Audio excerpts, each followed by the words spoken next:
This is Introductory Nuclear Physics course for undergraduate and graduate students. And today's talk is about the fission reactors, how controlled fission reactors work. Part 3 of the series. I'm Dr. Nasir Mirza, and I will be talking about the controlled fusion reactors. It's power calculations. We will talk about the fission reaction and multiplication, effective multiplication factor. We will also discuss four-factor formula, and briefly we will discuss components and the nuclear fuel cycle. We will also go through the stages of energy conversion and the current energy scenario around the world. And then we will sum up the discussion with reactor types and advantages and disadvantages of the nuclear reactor systems. The basic working principle of a typical fission reactor is that within the containment building, there is a nuclear reactor core, and the nuclear reactor core works within a pressure vessel. So the coolant is under pressure, and it is kept at high pressure so that it remains liquid, and the control rods are inserted to control the system. The high energy produced from the fission of the fuel goes to the coolant, and the coolant, hot coolant in the liquid form, goes in this primary loop. There is a pressurizer which is in between the steam generator and the pressure vessel. This is to maintain the pressure, and it also acts as a safety valve. The coolant in the primary circuit goes to the steam generator, and there it produces the steam, and then goes back in the condensed form again back to the reactor through this reactor coolant pump. Such systems are more than one in a typical nuclear reactor. The steam generator, the primary coolant pump, and the primary circuit are more than one. 2 or 4 such loops are developed in typical fission reactors. The saturated steam goes to this turbine, and the blades of the turbines start rotating, and with this the electricity is produced, and the electricity produced goes to the grid. However, the saturated steam is then allowed to condense back and comes to the condenser, and the condenser is where it is condensed to again the liquid form, and then comes through the condensate pump and then feed pump. With the help of this, the feed water is made again to the same amount, and it goes back. It passes through the filters and the various circuits, so that its radioactive elements are removed, and it is kept at a fixed pH value. This whole circuit is called the secondary circuit, and this is the primary circuit. The primary circuit is within the containment building, and this is the typical fission reactor's working principle. We move further to look into the power calculations for a typical fission reactor, and simple way is to give the estimate through the flux of neutrons. There are various types of neutrons, and if we assume one speed model, then the neutron flux for one speed is measured or determined. And for example, in this case, it is 10 to the power 12 neutrons per centimeter square per second. The fuel is enriched UO2, and it is 3% enriched uranium dioxide. 3% enrichment means that it is with U-235 as 3% and U-238 as 97%. The volume of the reactor is assumed to be 100 centimeter by 100 centimeter by 100 centimeter, which is about 10 to the power 6 centimeter cube. The microscopic fission cross-section for U-235 is roughly 600 Born. It is again energy dependent, and we have taken one integrated value for U-235 as 600 Born, and we have ignored the fission due to U-238. The energy released per fission is about 200 million electron volts per fission. People report from 210 to 190, and we have taken an average energy release of 200 million electron volts per fission. Now we convert this million electron volt energy into the joules, and 1 electron volt is equal to 1.6 into 10 to the power minus 19 joules, and the million stands here, so we have converted million into 10 to the power 6. And we get the energy in the form of joules, 3.2 into 10 to the power minus 11 joules per fission. We have the number density of U-235 in UO2 fuel as 3% enriched, and it is given by the and not Avogadro's number, and the rho, the density of the fuel, and the gamma, the enrichment, divided by the molecular weight of the fuel, which is uranium dioxide. And here we see the Avogadro's number is 6.02 into 10 to the power 23. These are the number of atoms or molecules in 1 mole, and 10 is the density of the uranium fuel, UO2 fuel, and the density is 10 grams per centimeter cube. The enrichment is 3%, so it is 0.03 here. And now we convert the molecular weight in this form, 0.03 multiplied by 238, and 97% multiplied by 238. It is 235, and it is 238 here. And then we add 2 oxygen as 32.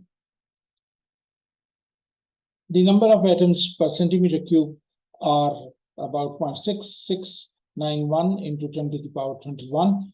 And the macroscopic cross-section, which is the product of this number density with the cross-section, is equal to 0.402 centimeter inverse. And here we have 600 Borns, and Born is 10 to the power 24 centimeter square with the minus sign. I think this is omission. Minus sign comes here. The power is energy released multiplied by sigma, multiplied by the flux, multiplied by the volume, and therefore we substitute these values: the energy value, the macroscopic cross-section, the flux, and the volume, and we get the answer 12.86 into 10 to the power 6 joules, and it is 12 megawatts, or 12.86 megawatts to be precise. So this reactor is a small reactor, which is 1 meter by 1 meter by 1 meter reactor core, and a typical reactor is larger. The power producing reactors are much larger in the height and in the diameter, and therefore the power produced will be much higher.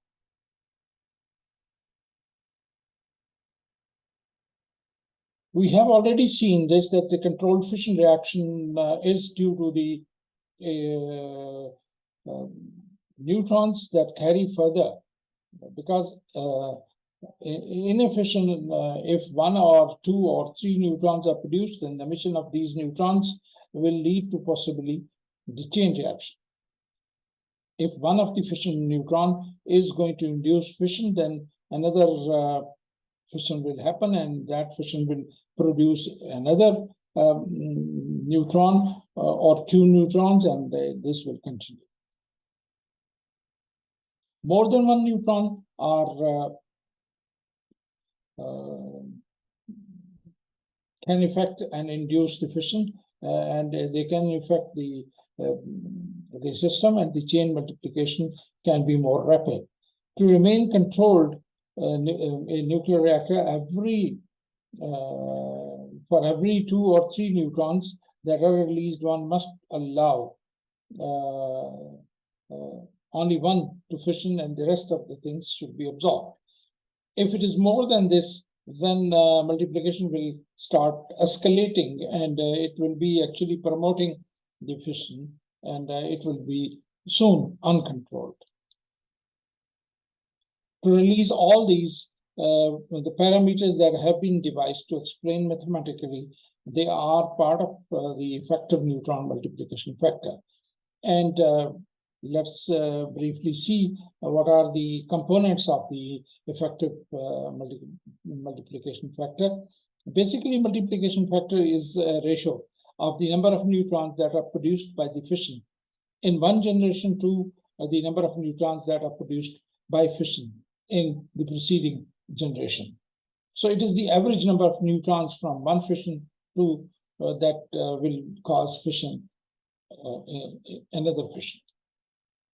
Mathematically, or a rough manner, is that the number of neutrons that are produced in one generation divided by the number of neutrons that are produced in preceding generation is the K factor.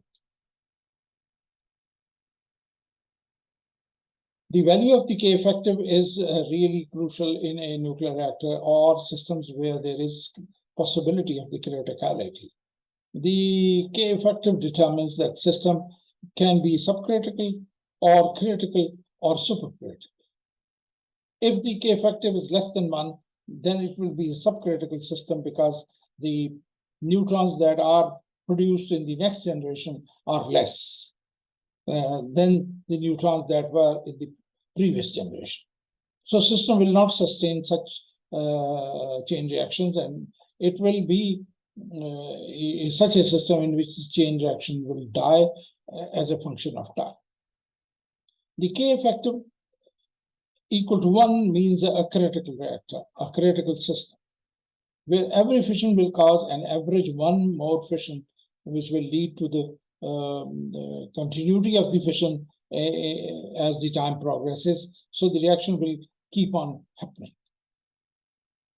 However, if the K effective is greater than 1, then it is a supercritical case where the number of fissions are increasing exponentially and leading to eventually an explosion. A supercritical case is a case where the fission in one generation becomes more than the fissions that were happening previously.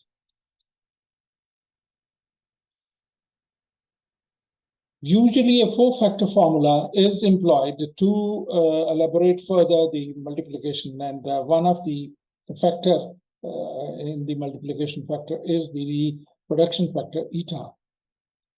It is the ratio of the neutrons that are produced from fission to the neutrons that are absorbed in the fuel. So the absorption in it's a ratio basically the total number of absorptions. So absorption includes the neutrons are absorbed and then fission is caused. But absorption also includes the capture in which the neutron is absorbed and a radiative capture occurs. The thermal utilization factor F is a case where all neutrons are released during the fission as a fast neutrons, and these are slowed down by the collisions before they can induce further any fission. So the fraction of the neutrons that are released and become thermalized are capable of inducing fission in U-235, while the other fraction is captured. So the ratio of the thermal neutrons absorbed by the fuel to the total thermal neutrons that are absorbed everywhere, including the fuel, is this thermal utilization. Because the neutrons that are produced are fast neutrons and they are made to get thermalized. And in this process, the thermalized neutrons get lost. And some of the thermalized neutrons actually contribute to the process of fission. So the fraction that are released and are capable of inducing fission to the total that are captured elsewhere. Another important factor is the resonance escape probability, and we know that the cross-section of the neutrons is such that there are several resonances that happen in the intermediate energy range. So when neutrons are slowing down, they can be absorbed in the resonances. So this factor contributes to the fraction which is really escaping out because the collision of the few neutrons can attain the thermal energies while the other will start slowing down. And when they are slowing down, they will not, all of them will not reach the thermal energy. The ratio of the fission neutrons that are slowing down to the thermal energies without getting absorbed in the resonances is this factor P. The fast fission factor epsilon is related to the fast fissioning. Still, all neutrons that are going to get slowed down are not really going to get slowed down. Some of them will miss and they will remain fast. And then they can also break nucleus because their cross-section may be low, the probability of interaction may be low, but they can do the fission. So fast fission is basically the ratio of the total neutrons from the thermal and the fast fission to the neutrons from the thermal fission only. Now, the K effective is basically the four-factor formula which tells you that it is the product of this eta, F, and the resonance escape probability P, and the fast fission factor.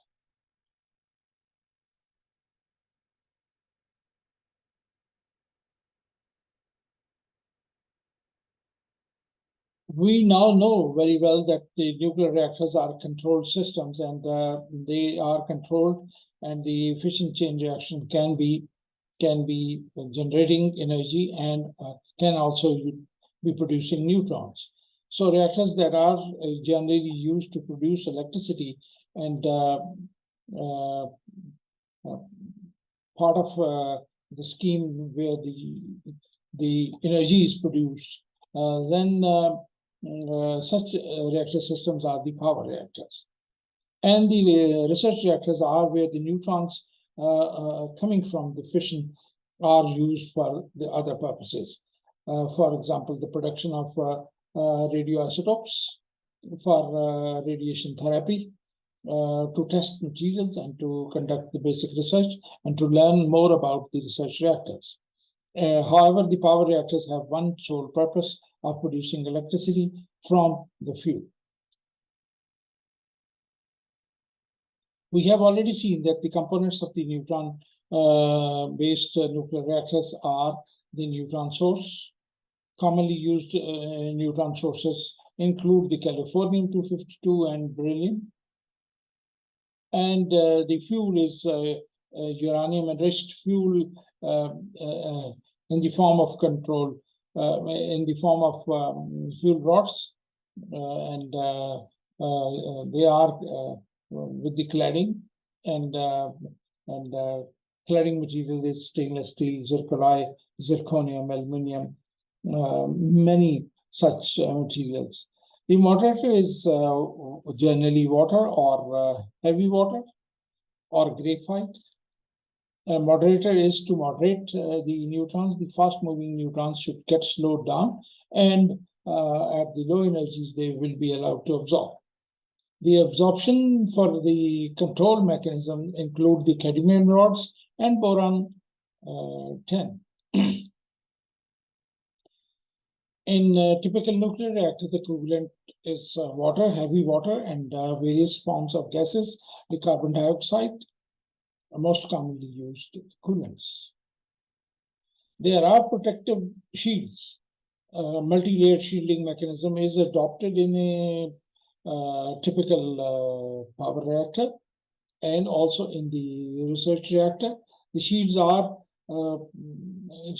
include the dome, the reactor building, which has a high density and steel reinforced concretes, and such shields are provided to keep the system within it, and also to keep the radioisotopes within the system.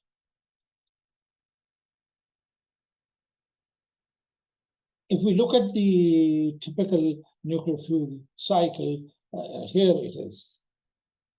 Let me briefly go through this, just to allow you that when you see these figures and things coming in papers, you know very well how and what they mean.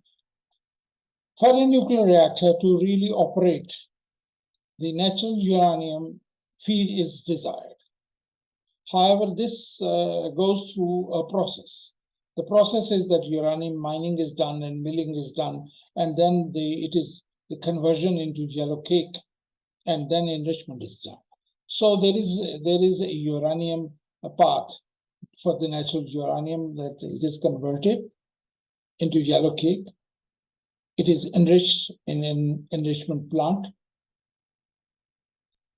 using various types of schemes, and popular are the centrifuges. Then the fuel pellets and the fuel rods are fabricated. So there is a fuel fabrication facility, and then the bundles are allowed to go to the nuclear reactor. Such facilities can be very close to the nuclear reactor or can be far away. If they are far away, then this fuel needs the transportation. When fuel is used in a nuclear reactor, it spends quite a good time in a nuclear reactor, and then it becomes radioactive, hot, and it is also kept for some time in the pool of the reactor, where it is allowed to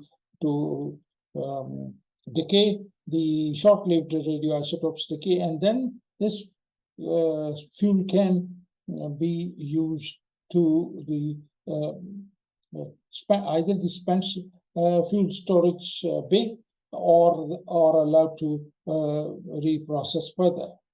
The reprocessing facility is such a facility in which the uranium is separated from the plutonium, and the rest of the other radioactive isotopes are separated. The process of reprocessing creates the waste. So the disposal of this waste becomes very important and very, very cost intensive activity. The plutonium storage is done, or plutonium can also be used again in new systems where the uranium and plutonium dioxide pellets are employed. So this can also be recycled again in a nuclear reactor. The Underground repositories are pre-planned and high-level waste is momentarily kept at the plant where the reprocessing is done. If we look at the nuclear energy production, then we see that there are three stages that are really the energy conversion processes. First is where the fission energy is converted into the thermal energy, and the temperature variation happens. And the coolant is allowed to heat and absorb the energy. And then either in the liquid form or in the two-phase form, it goes to the next stage. The removal of this thermal energy is done and it is converted into mechanical energy at the turbine. The current efficiency is about 30 to 40%, with the conversion efficiency that the thermal energy is converted into mechanical energy. So there are losses, and about 60% losses happen. The conversion of the mechanical energy into electricity is then done using the electric generators. So this is the third stage. So there are three stages. The first, the thermal energy conversion, and then conversion into mechanical energy, and then conversion into electric energy is done in this machine. A nuclear reactor, power nuclear reactor, or a research reactor, all are going through this one way or the other. Current world energy picture is shown here. It is data related to the power production at various places around the world, and nuclear energy is providing about 10% of the world's electric power needs, about 10.2 to be precise. The hydro is 16.3% and the gas is 22.9%. The coal is 38.3%, which is being used. The other are with the small share. There are more than 30 countries now generating electric power from approximately 440 nuclear power plants. Here we have shown the energy in the form of terawatt hour, which is a measure of electric power. And we can see that the largest energy being produced is about 808 terawatt hour in United States. The other countries are also having a good chunk of energy production and are part of the nuclear energy picture.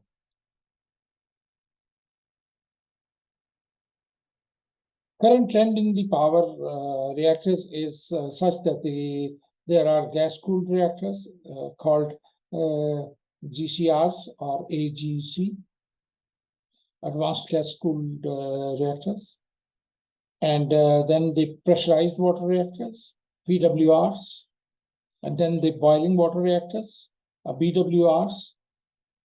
We have also the Canadian deuterium uranium reactor systems, the CANDU type. We have also the RBMK type. We have already seen them, that they are low enriched and use graphite as a moderator and light water as coolant. The fast breeder reactors are not currently in the large-scale energy producers, but they are using the sodium, the liquid sodium, as coolant, and they are complex systems, and they are producing more plutonium than the uranium which is being consumed. That's why they are called the breeder reactors, because they breed the fuel, and which can eventually be used again. And the recycling of the plutonium is also possible in such systems. They are expensive and difficult to control and engineering intensive. Internationally, we look at the possible future systems. Then sodium-cooled fast reactors will have the closed fuel cycle, and the lead-cooled fast reactors, the gas-cooled fast reactors. Again, all these are closed fuel cycles. Very high temperature reactors, they are gas-cooled thermal reactors. They can be used for hydrogen production. The supercritical water reactors, high temperature thermal reactors, and the molten salt reactors, where the transuranic cycling or recycling can be done.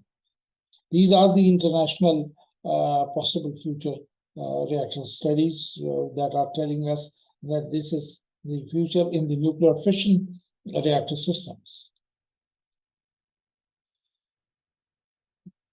Let us now give a comprehensive idea about that nuclear power produced by the fission reaction. Such systems can produce large amount of energy, and we are seeing the new generation of reactors which are capable of producing more than 1,000 megawatt electric power, and are huge systems. And in one island, if there are 4 such systems, then about 4,000 megawatt electric units can be produced. So huge power production can be done. They are quite efficient source. Their efficiency is high, and the conversion efficiency of 30 to 40% and more than 40% have been seen. Nuclear energy is not affected by the outside conditions. That is, they are not dependent upon weather, climate, and other problems. They are really the steady source of energy. No fossil fuels are required in the nuclear energy production. Therefore, ample supply of the fossil fuel is not desired. They are inexpensive as compared to the other power sources. Their initial cost is high, but the operation cost is very low, and therefore they are really well suited. A relatively low level of greenhouse gases are emitted from such systems, and they are really safe. Nuclear energy is a reliable power source, and its high reliability.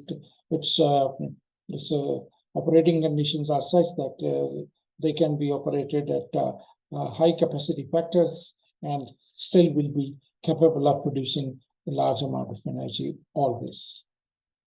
Pollution from the nuclear power is rather low. It is not emitting any CO2s or other complicated gases or things. The nuclear energy is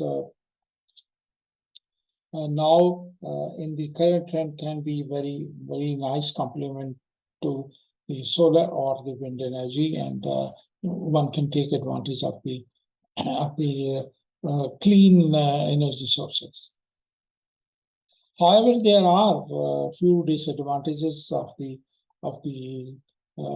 electric power which is produced from the fission sources or the nuclear power reactors.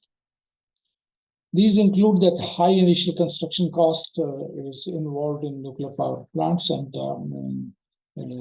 it's very difficult for the developing countries to invest. The construction of power plant often takes 6 to 7 years, and this waiting time is involved, during which the nuclear reactor is not producing anything. The nuclear waste has to be treated very carefully and have to be dealt with. The low level waste and the intermediate level waste and the high level wastes are produced in the nuclear fuel cycle, and therefore nuclear wastes are to be handled very carefully.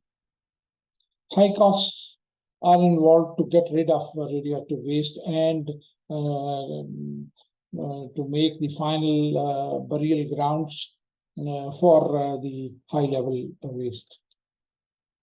Nuclear energy is not entirely renewable and sustainable, and its current fuel is really very limited. Mining of uranium can be dangerous and can be difficult and can pose problems, and there are few places around the world where mining can be done. So, also, it is well known that the radioactive materials transportation is very risky and is hazardous. And in all forms of transportation, radioactive materials should always be handled carefully, should be shielded, should be double guarded, and also thoroughly protected. We know very well that there are several nuclear accidents that have already occurred, and the track record for the nuclear accidents is not very good.